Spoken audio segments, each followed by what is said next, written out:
Good morning. Welcome to the Crazy Creatives. This is episode 2. What made you choose this story? If you notice, we have a new outlook and a new layout for everything. So we're trying some new different things, see how things work. So we'd like to apologize to everybody. However, due to unforeseen circumstances, Isabel Knight will no longer be joining us on our podcast for the time being. This has happened because of time constraints due to where she lives, as well as her school schedule. We will definitely miss your youthful enthusiasm and joy, Isabel. May you never be bored and may your future always be exciting. Thanks for having started this with us. We do hope that you'll join us again in the future when time permits. So, what made you choose this story? That is definitely a debacle all in itself. So, what made you choose your current work in progress, B? Oh, I didn't choose it, it chose me. Um, it's a continuation of others. My daughter recently told me that my first book, book one, Where Have All the Dragons Gone, the beginning of the end, was actually a prequel. And I got to thinking about it, and she's right because I have three books that come after it. So, yeah, it sets the stage for the other three books. So, how about you? Well, actually, what made me choose this story was my sister. Me and her started a similar book together, and I just didn't feel like it was me at all. But I still use the basis of her design and my design that we came up with to create this. And it is way more adult and less kid-like. And it is the perfect blend of the two of us. The book will actually, once finished, will be dedicated to her because she helped me create it. She was your inspiration as well as your writing muse. Yes, exactly. Well, awesome. Mine were cats. I mean, just plain out and out, it was my cats. So, so we're going to talk about Autumn's Moon, A True Luna, and Where Have All the Dragons Gone, A New Start. So, did you or are you struggling with any portion of your story? Is it Oh, now, yes. earlier, or worried that you will in the future? Let's start there. You first. All the above, honestly. Um, I was struggling for the longest time because I was doing third person point of view. That's hard. And third person point of view, I was doing both third person omniscient and close third person, which you can't do. Wow. And so now I switch to first person point of view because it's just so much easier. My brain understands it a lot better than third person, and it's turning out way better. So we will actually be giving a sneak peek here in a minute That's on awesome. the way it is turning out in first person. So stay tuned for that in a second. But what about you? Have you Um, struggled? my biggest struggle is probably my body against my brain. Um, I have some health issues and my brain works great, my body doesn't. So my writing struggles stem from the fact that if I can't sit still, I can't write. So as for, I'm not really having many problems now other than I was silly and gave myself a deadline unknowingly when I tried to format my book for a new start because I am so very close to the end. And I have a couple of characters that I do find difficult to get out of my head when I start writing them. They're, yeah, well, you'll have to find out when you read the book. As far as worried what will happen in the future if I'm going to have any problems, no, because not really, because the rest of the characters that are in the next few books are driving me insane wanting to tell their story. So my biggest issue is trying to keep them out of the current story. So, how about you? What was the inspiration for your story? You mentioned a minute ago your sister. Yes. Um, I have read umpteen million werewolf novels or romance books. And at the time I started writing that, there was not any female driven romance books. There wasn't many out there. So at the time when I started writing it, me and my sister came up with the idea to make a female driven heroine. Hmm. So my sister is wholeheartedly the inspiration for the book and helping me go through the hurdles that I have been through. Skylar is the best person I know when it comes to helping me with this situation. She came up with some amazing ideas that without her help it would not be the way it is now. So, What are any of your exactly did your characters based on your huh? sister? Are any of the characters based on your sister or anybody else? Not real life, but like maybe some of their traits. um Not really. They're more of um Generalized? generalized. They're Okay. the characters themselves come to me just like they do you, and they talk in my head like crazy. Yeah, they fight, they But argue, they yell, they yeah, scream, try to get your attention. If you but don't she's write, the they one that drive you helped me. crazy. Yeah, she's the one that helped me create the characters, and now they're running all their own. They're running their own show here. All right. What about you? You were talking about your cats Yeah, being the those are inspiration real for your life. story. I have two cats, Link and Midna. Midna is a black short-haired American short hair, the very soft, very silky, smooth fur that she has. She's real short hair, and she's got brilliant green eyes. They both do, actually. They've got green. Link's eyes are green with gold flecks. Hers are just green. Um, Link is an orangish yellow tabby cat, and I'm allergic to him. I have to take an allergy pill for him every day. And it turns out I had never thought about it in my lifetime till I started living with him full time. I've been allergic to every yellow tabby cat I've ever owned, and I've owned a lot of them. So my allergies have come and gone through the years. But what started it all was Link was being a pain, maybe. I have a staircase with 3 steps. I mean, that's not a very tall staircase, but still. For a cat, that's a pretty good sized stairs. He will go and run across the room and launch himself from that top step and see how far he can fly through the air until he lands. And the first time he did it, I live in a fifth wheel trailer. The whole place shook like a bowl of jello that you just took out of the refrigerator.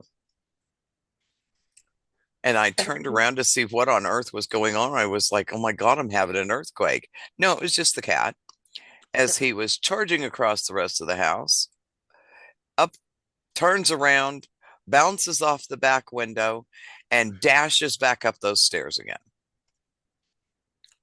And here he comes again because I'm watching him trying to figure out what on earth he's doing. And he jumps the same jump as before, but you would have never known that he had done it if you hadn't been watching him because the place didn't even wiggle. There wasn't a sound, there wasn't a movement, there was nothing. It was like a feather had landed on you.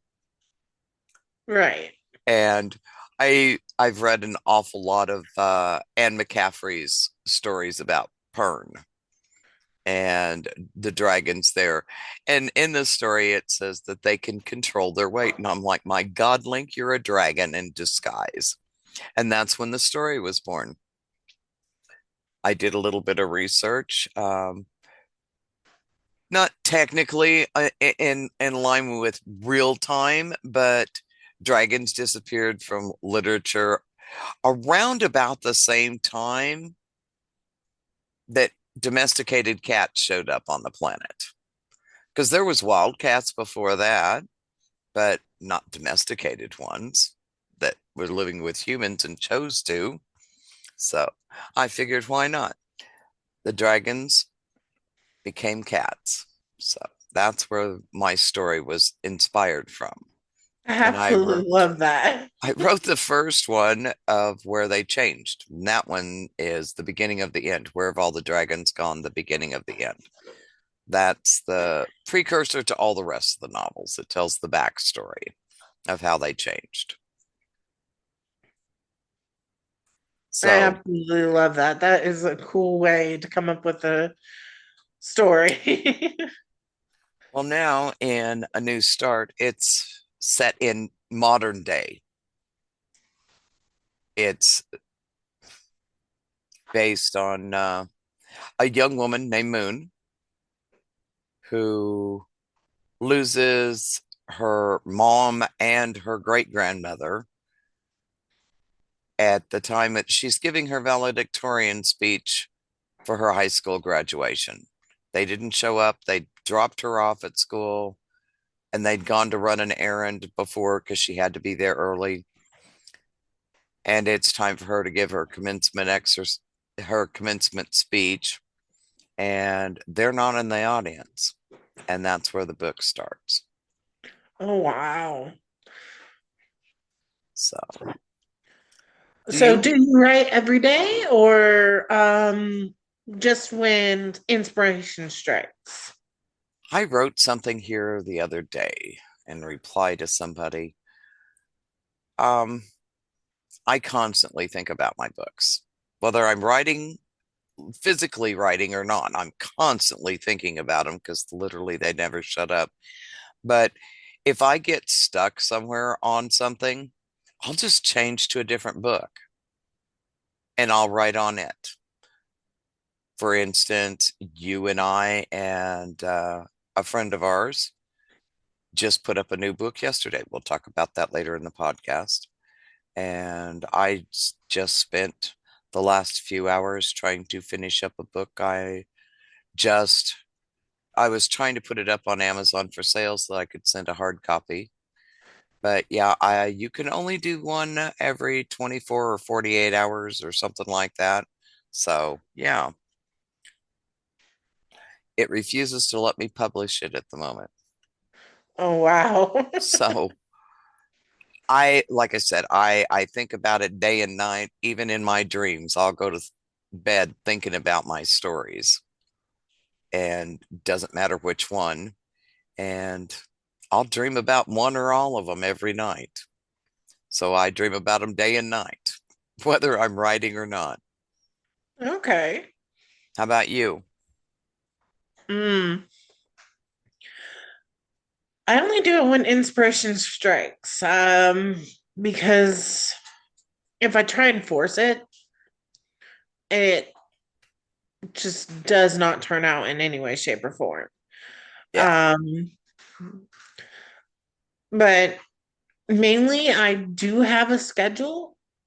I'm also in college at the moment, so Well, I that's work great. two What are you hours going for? on, an hour off, 2 hours on homework, and an hour off, and then back to writing for 2 hours. So I get about 4 hours done every day.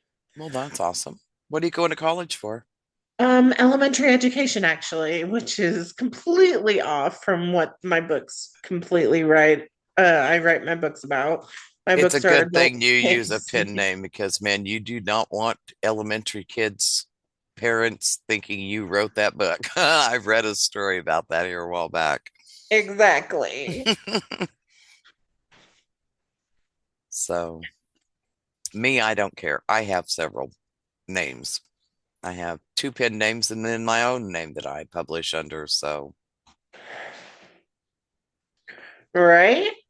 So I do BeaDragonia, which is what I am here, and I do all my dragon books under BeaDragonia. And then when I said I change stories, I meant that quite literally. Um, I also write as Cherry Wright, Wright, and I write children's books. And then if I'm doing sci-fi, I use my real name. So That makes sense. just depends on what genre I'm writing, I suppose. And I don't really have a set schedule. I sit here all day, all night, whatever the case may be, and I write whenever they won't shut up and they're screaming loud enough and they got something to say that's longer than two words. So, and yes, I may sound crazy, but that's how it goes. So, Is there a reason behind your pen names? well, BeaDragonia, I chose, oh Lord, trying to think how long it's been. I've used it as an online name since probably 1995, 96. So Wow. it's always been part of me, and my real name is not B, but that is my name. That's what my nickname is. That's what I go by, is B. And the Dragonia part is because I am a dragon, is what why I made it up. B for my first name, Dragon, IA for I am. Dragon I am. So Okay. that's how I chose the name BeaDragonia. Cherry Wright is based on my sister who died shortly after birth. She was less than 24 hours old. Her name was Cherry. Wright was not her last name. I won't use our name, but her first name I use. And in her world, she is constantly 8 years old and a budding author and artist. So she writes kid stories. And then B. Hatcher writes sci-fi. So just depends what I am, who I Right. am, what I'm writing. Well, my DA Brandon comes from actually past loved ones. Um, every one of them passed. It stands for Darlene Allen Brandon. Darlene was a very close friend of the family. Alan was my grandfather, and Brandon is my uncle. Well, that's awesome. I'm glad that they all got to go together then. So you're kind of like me in the fact that you picked on family to get your name. So let's talk about your current work in progress. Autumn's Moon God, is I the love current that one. cover. Sorry to interrupt you. You're all good. I love that cover too. Actually, I came up with this cover thanks to you, B. You helped me come up with this cover, and I really appreciate it. It is a really perfect cover. I didn't do Um, much. I just found the wolf and colored her eyes red. You had the lady.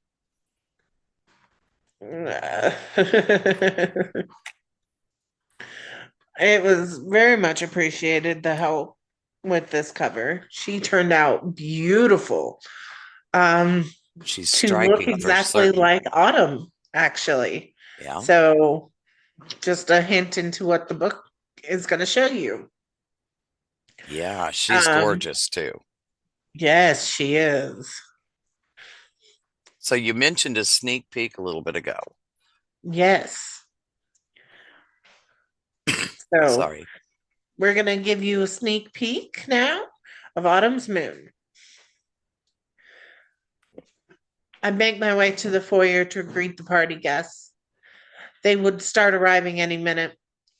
As the guest of honor, I need to be there when my father greets them because it is the perfect opportunity for him to get me in front of as many women as possible to see if I can find my fated mate. Honestly, I think that is why he decided to throw this party in the first place.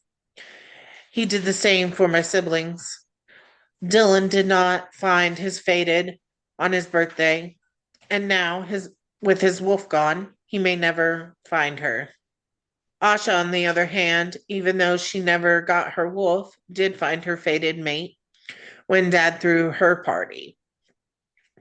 Now at 26, she is expecting her first baby, my first niece or nephew. Her mate, Andrew, is extremely excited about this pregnancy. It is extremely difficult for werewolves to get pregnant and even more difficult to carry to term. Usually, the transformation between wolf and human form can kill the fetus. But because Asha doesn't have a wolf, it makes it where she is less likely to miscarry. But there are still risks. Oh, Asha has miscarried 3 times since they were mated. This is her first pregnancy that she has made it to the third trimester.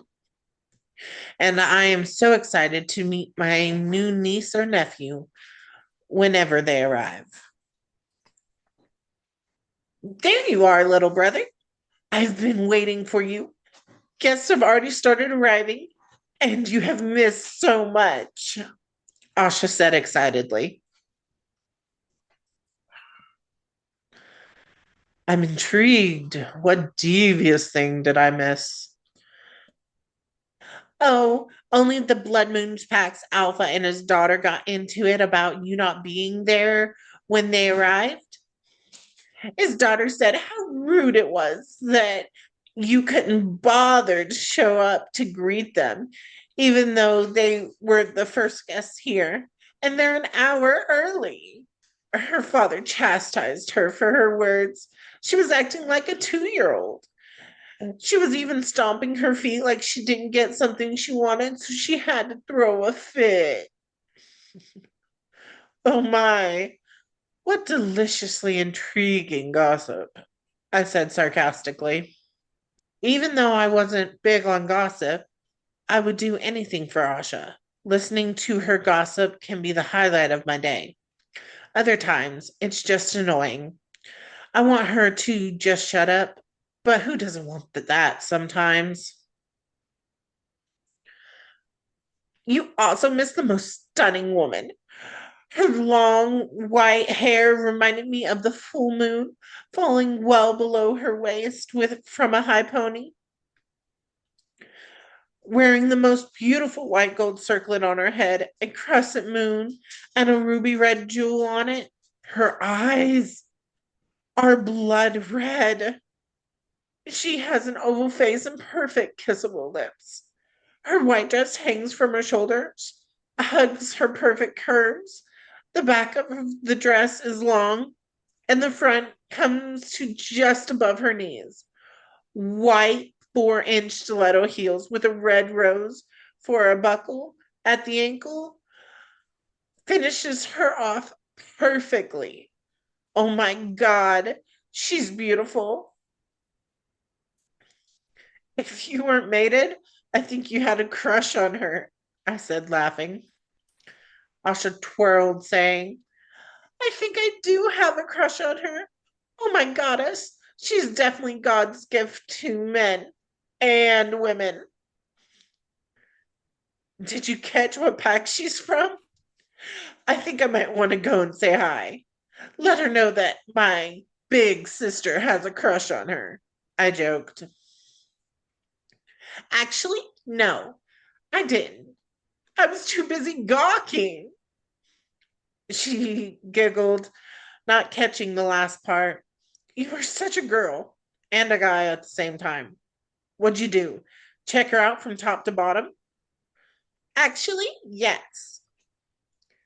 You're such a blonde. That's a rhetorical question. What? A girl can't look too? Oh, they can look, but they're not supposed to comment. That's a guy's thing. No, we girls do it too. We just say it directly to their face, not just to our friends. I love how you put her in such character. I had to. She is She's all so bubbly. bubbly and chipper and such a girl's girl, so I had to Well, give you it did a a little great bit of job. an accent there. Yeah, you did a fabulous job on that.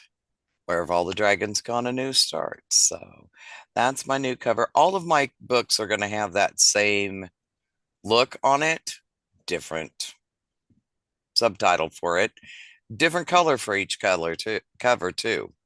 So here's my sneak peek at a snippet of A New Start.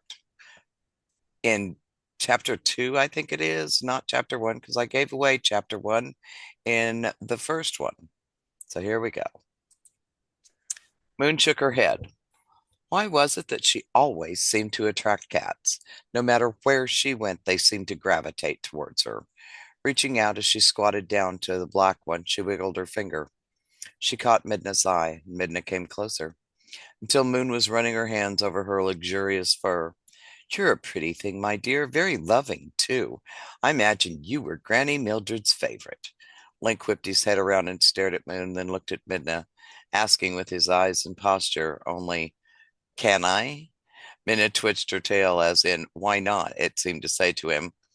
For your information, Mildred had no favorite, the orange tabby said to her mind, fully turning to confront Moon. To Moon's credit, she didn't scream, but she did fall over from her feet to her butt onto the floor. Then it was you that spoke to me earlier? She asked with her mind. No, that was me. Midna arched her against her hand, asking for more petting. The girl was good at it. Moon blinked several times, opened her mouth to speak, and then closed it. She shook her head slightly and then thought, okay, so then you both speak? In unison, they answered her, of course.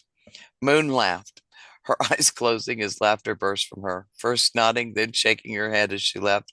Of course. Best answer ever. Minda turned to look at Link, then back at the girl. Are you sure she's okay, Link? Link walked over, rubbing against her, then smelling. Finally, he licked her. Yes, she's perfectly fine, healthy and intelligent. Nothing wrong with her at all that I can tell. Moon laughed even harder at his reply to Midna. I've had my cat scan and been approved. She held her stomach and tried not to laugh too loudly. It wouldn't do for others to find her laughing on a day like this. So, little I bit of story. This is at absolutely her granny and her mother's wake. I absolutely love the ending of that. The I've had my CAT scan and been approved.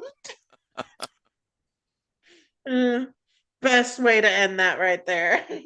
So, that's when Moon first met both the cats. So, just FYI, so everybody knows. So, next slide. Other things that you're working on, DA. I'm currently working on Luna Ferva. So basically, Luna Ferva is different parts. There's different parts to the world. There is the Skyland, which is also known as Secra, which houses what's the word? Advanced Yeah, humans. advanced technology, really. Yeah. Um, for humans. So only humans live on Secra.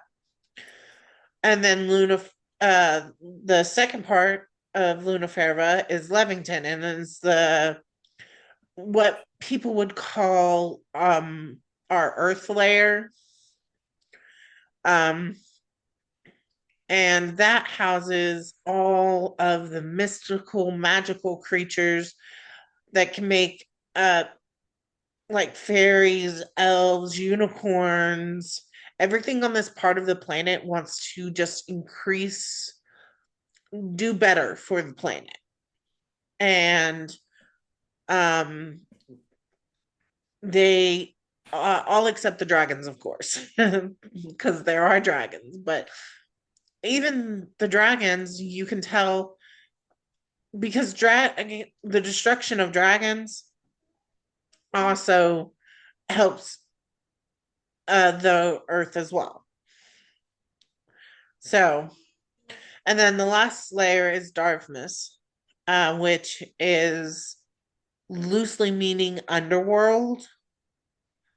And in darkness is full of creepy, crawly creatures such as snakes and spiders as big as cars and houses, and Nightmares. ogres, anything from your worst nightmares, that would be in darkness. All right. So it says Lavia. How do you pronounce that? Lavia? It's Lavia. Okay. She's going to find love as she tries to save the world. Yeah, it's a fantasy romance. So Awesome. um maybe she will find love. You'll have to follow along for once the book comes out to see exactly what goes on in that story. Well, it Um, sounds fun. yes, I'm totally looking forward to that story coming out. A lot of people I know really like the idea of the world. Yeah, Uh, I like that 3 layers. and so they're looking forward to the book coming out. I'm hoping to have it done by the end of 2027. Awesome. So definitely look for that coming out. Um, that's my only other work in progress. Okay, so like I mentioned earlier, I do have another pen named Cherry Wright. These are 2 books that are currently up on Amazon and for sale in hardback, paperback, Kindle, and KDP, the one where you can like rent it by the month, whatever. Um, The Library Door, which I want to point out, Moon, my granddaughter, did all the art for it on the Library Doors cover. She is so talented, and she's working on another book for me too that I didn't mention here, but she's doing all the illustrations inside and outside for the cover and the pictures inside for another kid's book. And That it's is in amazing. honor of Isabel, our former tri-host. It's called Isabel and the Panda Posse. I wrote the story for her, and Moon is illustrating the entire book for me. She's just Wow. currently in process of moving across the country because her husband is in the Air Force and she has a very needy 1.5 year old baby. So it's going to be a while before it gets finished. Right.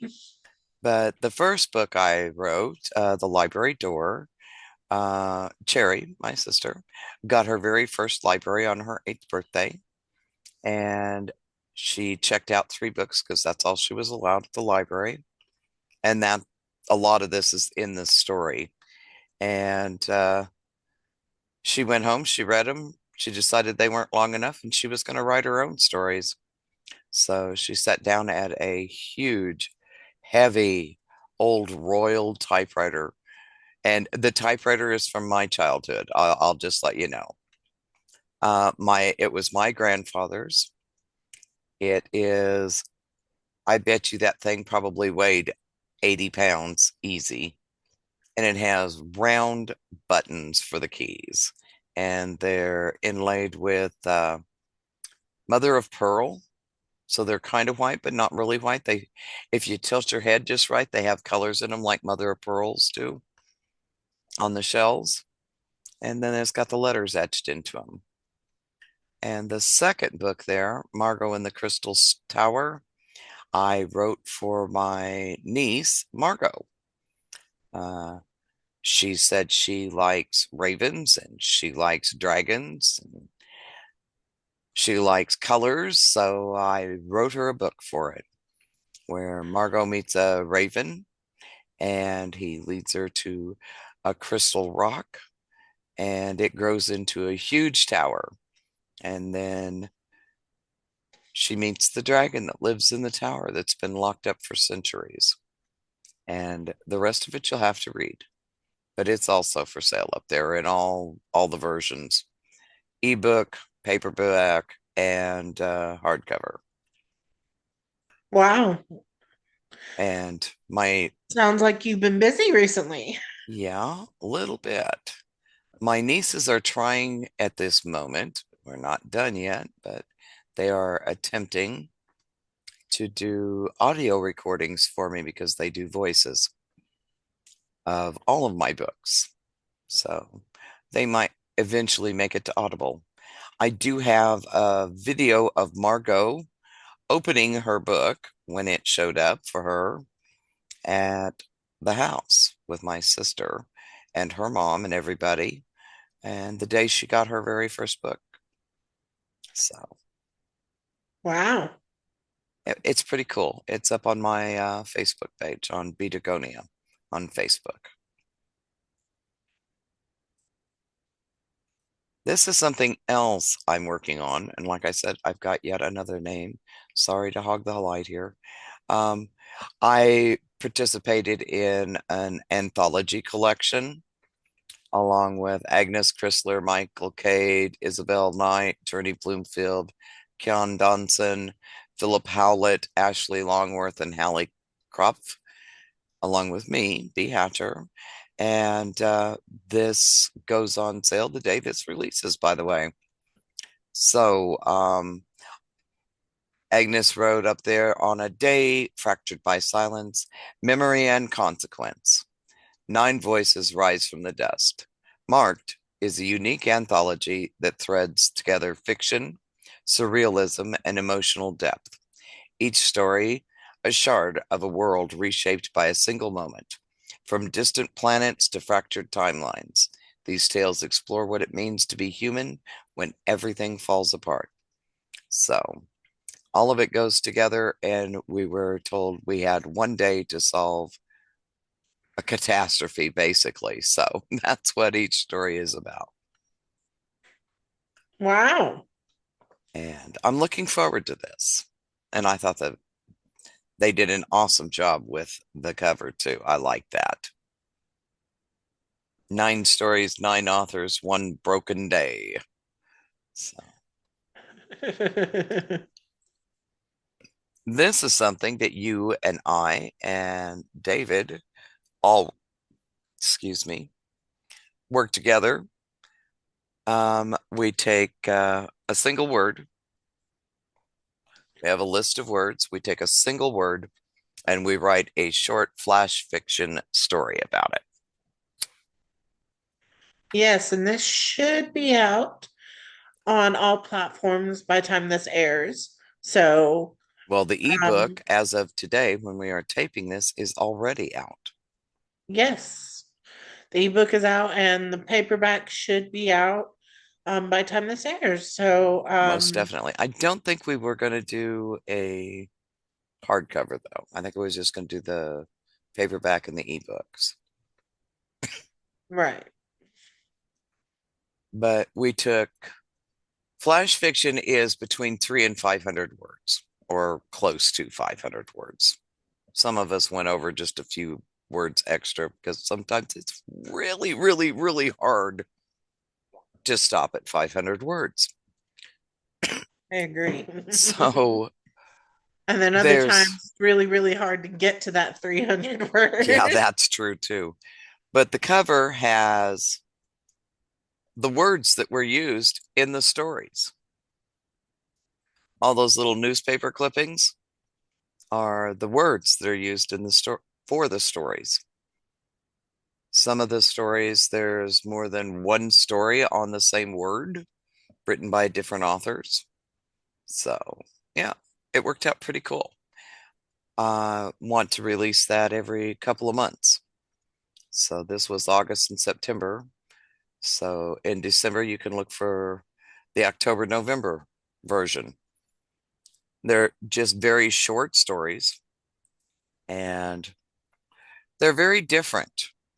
How one person can take the same word and come up with an entirely different story. Shows you how weird authors are at times. And if you want to join in any future ones, you can look for my Facebook page. And whoops, I gave the address there for it. And you too can be in the next publication. We dare you, right, Aunt? Yes, 100%. The more the merrier, honestly. But you can follow that link, and I'll paste it in the links below for you to check. So you get to do this one. We actually have some exciting news coming up. We have a very special guest on coming in on October 29th. We are not giving out who it is as of yet, but you can go to the Facebook page of the Crazy Creatives and find out more as we go through this journey. We want to make sure that everything works out before we actually give you details, but definitely come join us on October 29th. You will be surprised. Definitely. This author is absolutely amazing and prolific. Let's just put it that way.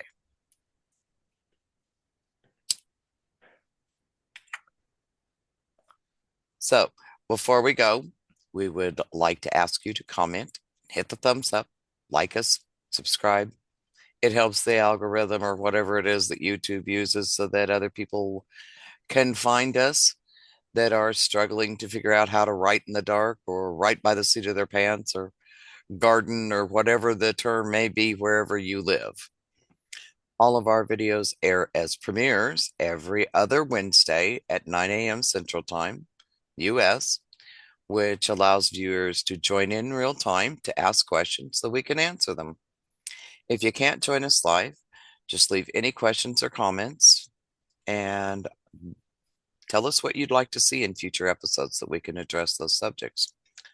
So thank you Also, all so much for um, having joined us today. also, um, uh, try and comment.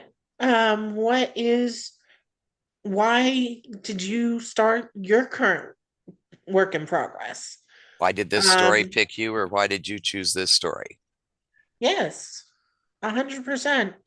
We will love to hear from you on that subject, and we'll definitely leave a comment on your own post. So, And if you get lucky, we might even feature you on next week's, or the not next week, but the episode after our special interview. We'll address those points that you all left.